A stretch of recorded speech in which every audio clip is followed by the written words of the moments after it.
Hey guys, welcome to another episode of the World Football Summit podcast. I'm your host, Jaime, Director of Content and Communications at World Football Summit. For this week's episode, I'm bringing you an amazing set of conversations. Yes, you heard that right. Several conversations that I had during World Football Summit in Riyadh. And I was lucky enough to sit down with executives from the clubs playing in the Italian Super Cup. So this means executives from AC Milan, from Inter Milan, and from Atalanta. And I only missed Mike Armstrong from Juventus, but you can already hear that on the podcast feed as we spoke to him several months ago, and it was a fascinating conversation. And anyway, I was speaking with these guys about all the plans they have in the Middle East region, how they're using football to export, let's say, Italian culture. It was very interesting, So you're going to be hearing with me. You're hearing me speaking to them consecutively. I hope you get some, interesting insights of how each club is approaching the increasing their brand across the region. And anyway, Serie A in general is doing some interesting stuff, and hopefully you can get to enjoy this conversation. Which, by the way, if you do, make sure you share with anybody in the industry that can get value out of it. And nothing else from my side. Let's welcome the Serie A to the World Football Summit podcast. Well, guys, welcome to another episode of the World Football Summit podcast, recording live from Riyadh.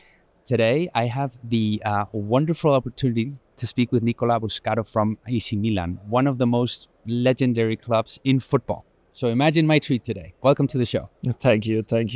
Pleasure is mine to be here. Yeah, we're going to talk about a lot of things today, but I think I want to start with a conversation I had with Michele Cicciarese from Serie A yesterday, and we were talking about how you guys are preparing for the Super Cup here in Riyadh in just a month. So how do you approach that? How is that helping you connect with fans here in Saudi Arabia and the region overall?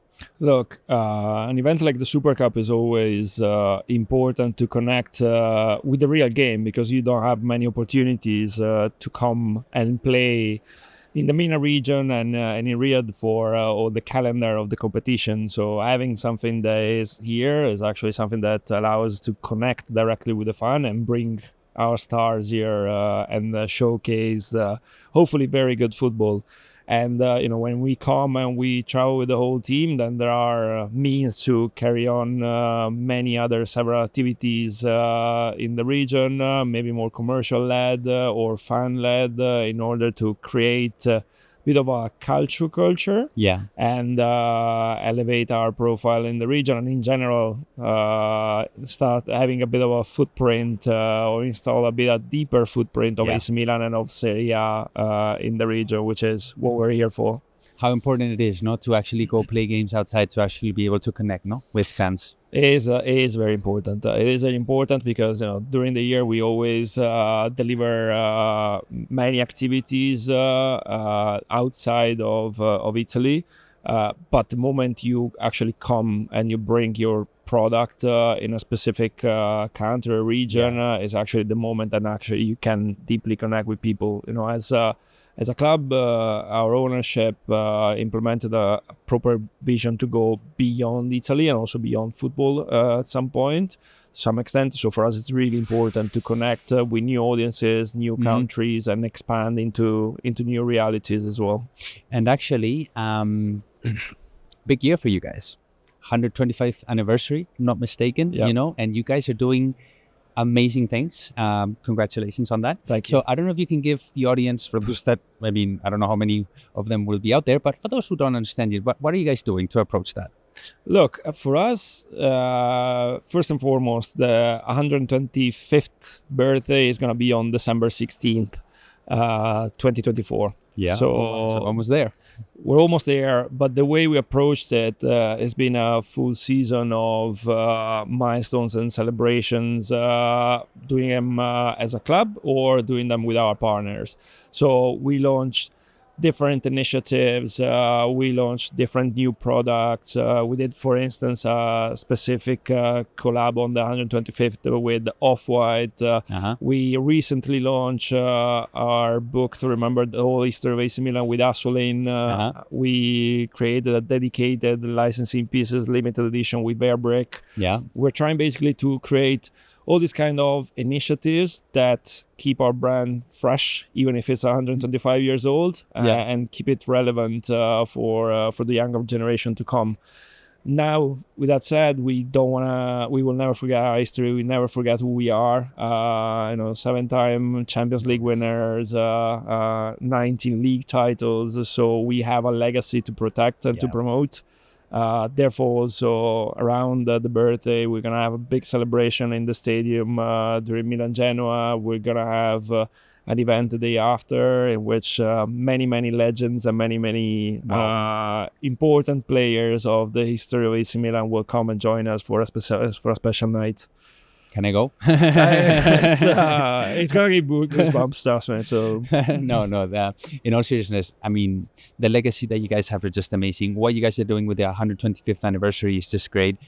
To be honest, in the show, I was once speaking with Ray Luis Baez. He was a guest on the show, good friend here, and we were talking about the collaboration you guys are doing with the Yankees because he's a big baseball fan, and how you guys are doing so many interesting things. So congratulations on that. I guess I want to bring it back to what you were mentioning about the legacy and building the brand through the legacy. How is that helping you connect with fans here? Going back to what we were discussing at the beginning.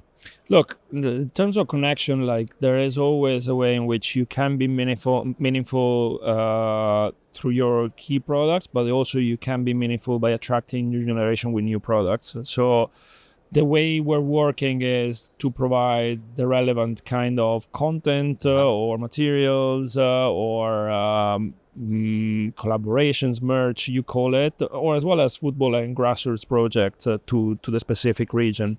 Like in Mina is one perfect example for us. Like it's been one of the most important regions for us. Last year, 1 year ago, actually, we opened our local office based out of Dubai. We established our presence, also thanks to the long-term relationship that we have with Emirates. And in there, like we are approaching, we're using the office to create these different initiatives, not just for Dubai, but across the whole region. So in the span of one season, we launched 2 academies, one in Dubai, one in Bahrain, the first Academy Pro of AC Milan. We had the historic one in Kuwait, but then also marketing initiatives, a drone show that took over the skies of Dubai 2 weeks ago. All of kind of events and local presence that you can give, and as well as connecting them to local communities like us, traveling often, connecting with people, creating those kind of valuable relationships that then you can nurture and grow towards the future. And this definitely involves our fans as well.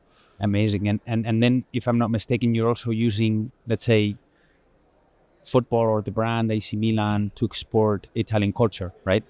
It's more the Italian culture. I'll say yes. It's more like for us, the idea is to kind of not create culture is a bit too much, but it's like being like culturally advanced and progressive when it comes to this. It's a bit of the messaging that we have and the vision that we have as a club is more transcending the football element and going more into this cultural moment, creating cultural moments, creating hype for our fans, like be innovative, be progressive, doing things that have not been done before in football. And this is, it's been a long journey so far, but we're seeing that it's actually paying off and actually really exciting, when you're doing new stuff that not necessarily are football. It's always interesting because that's the way we believe the brand will stay relevant, will stay fresh. And then hopefully we'll have good seasons ahead on the football side as well. That has to come along with it, no? I really like this because I was speaking with Mike Armstrong from Juventus, who you've been in the panel with this morning.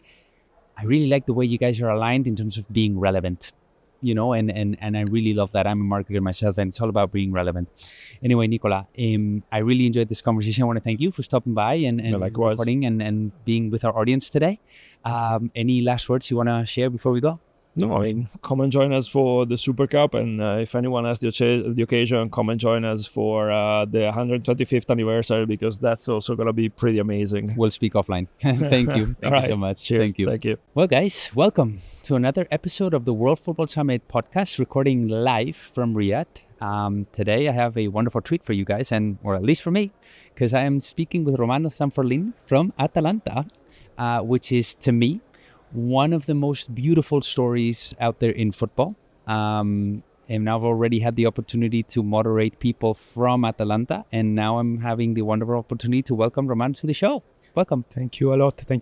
For me, it's a big pleasure. Big pleasure to stay here. No, the pleasure is mine, Romano. And I think we have a lot to talk about. But as I was saying, you guys have one of the most wonderful stories in football. Tell us a little bit about that. Yeah, I would like to, in short way, say that Atalanta is probably a unique story to tell, because we are not so big, sincerely, like others big club that will stay in Riyadh for the Super Cup, Italian Super Cup. But in this moment, our commitment allowed us to compete. And in the last season happened something great. We won the Europa League. Yeah. And in the last 10 years, the results are big results, great results.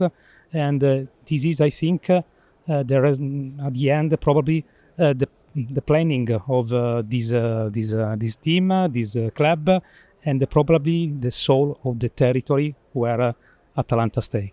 Yeah, and the thing is, I really like your story because it's not as... see, you're here with executives from Inter Milan, from AC Milan, from Juventus, but still Atalanta made it here to the big stage. You guys are playing in the Super Cup in a month or so. So I guess I'm wondering, what are your expectations? How is it going to help that Super Cup connect with fans here in Saudi Arabia and the GCC region? For us, it's a very big opportunity to speak about Atalanta, to try to propose our value, our territory, our philosophy. Our philosophy starts from the academy, okay? The base is academy, the young people, the young player.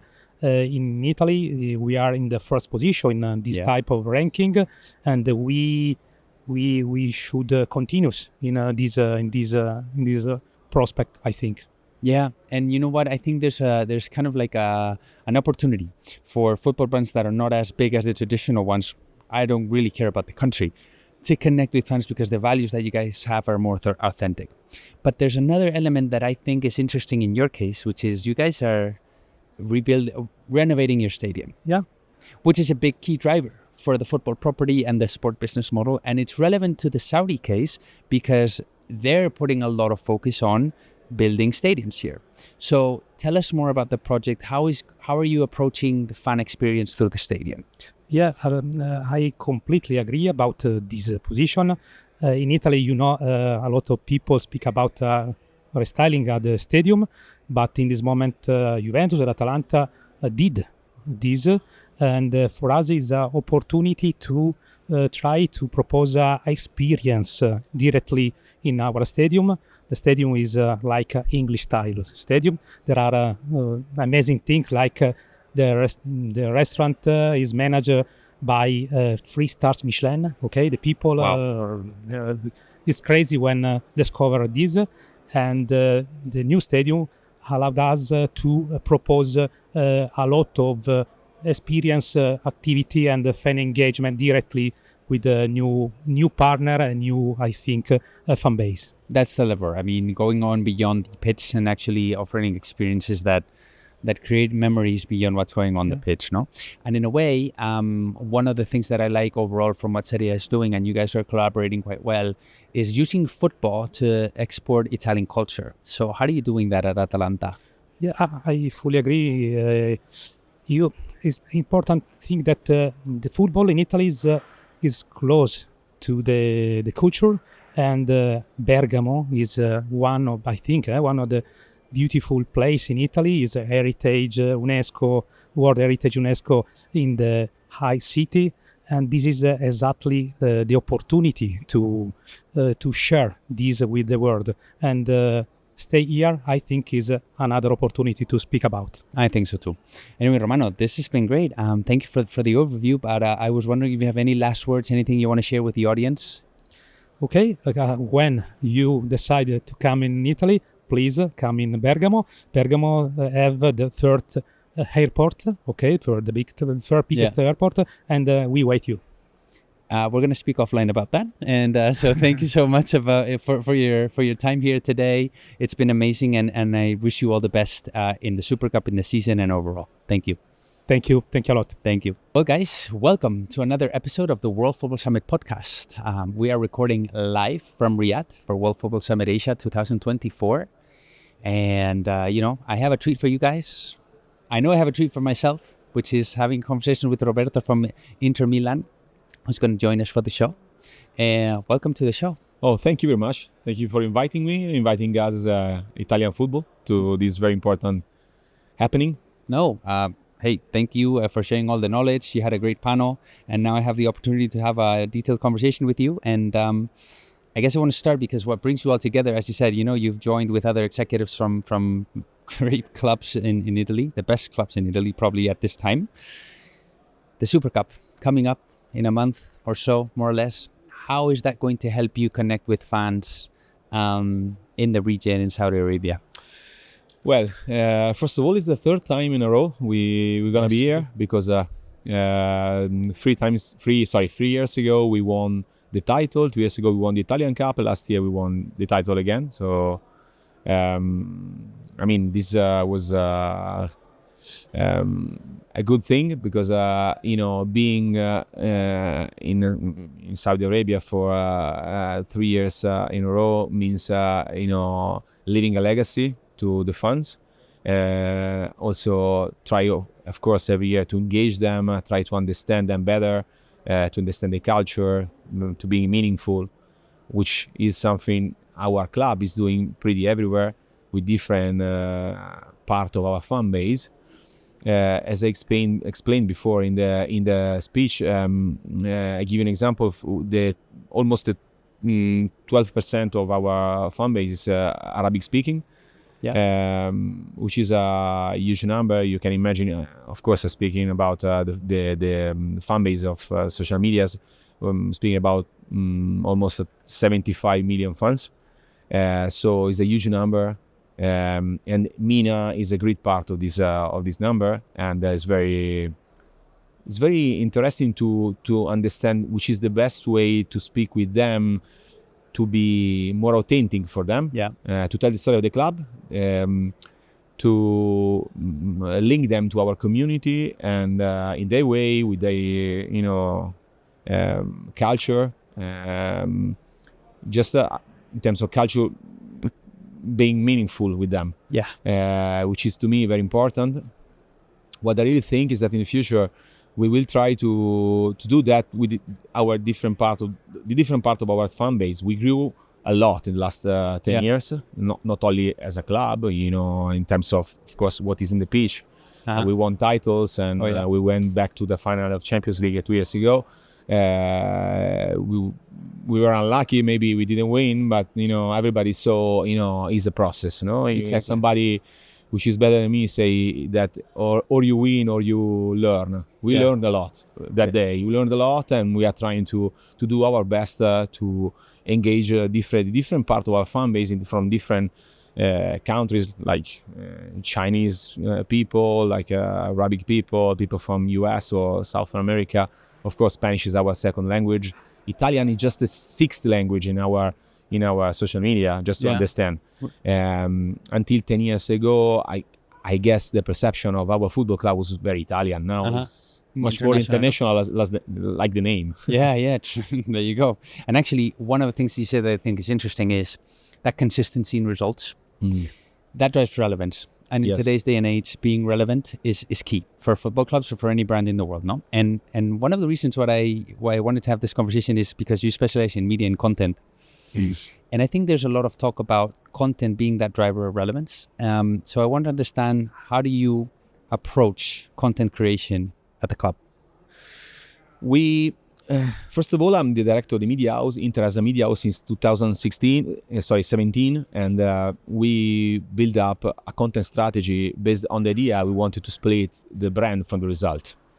That is actually the most difficult thing to do in a football club, because everything is connected to what is happening in the pitch. Yeah. And I know because I've been a fan. I am a fan as well, so I understand that if your team is losing a match, a game, you don't want to watch anything. But if you create the funnel, the relationship with the fan, you understand.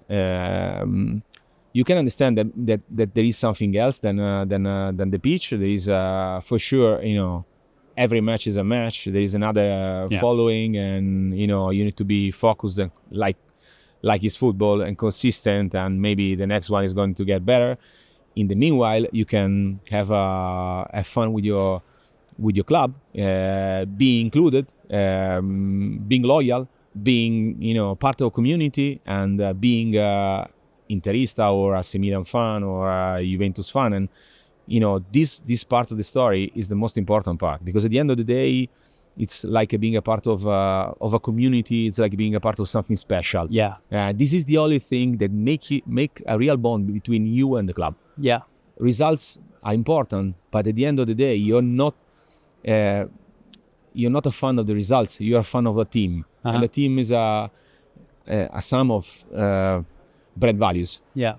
I was actually having a conversation with Dave Lipp, who was formerly at Manchester United, and we were having that conversation about content and how the conversation between the fans and the club is through content. It's kind of like the language, they use. Yeah. In that sense, I guess I want to ask you, because in football, you have your traditional business model, which has the attendance, the commercial, and the broadcasting, but content is becoming so relevant today to connect with those fans and generate those relationships.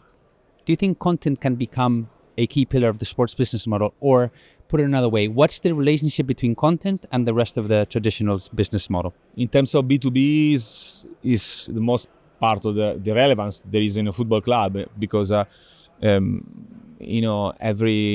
company which want to be a partner of a football club is evaluating what is the engagement of the football club, in order to understand if the club is relevant, which is the sentiment, which is the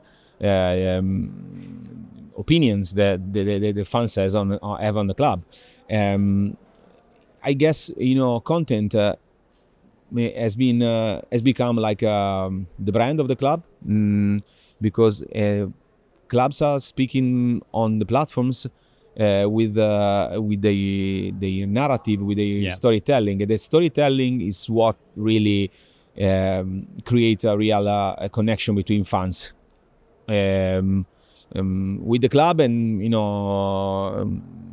fans to fan. Because at the end of the day, otherwise it's just being connected with the sporting result, and this is just only a part of the story. In the future, I guess we will try to create more content for different generations, different culture,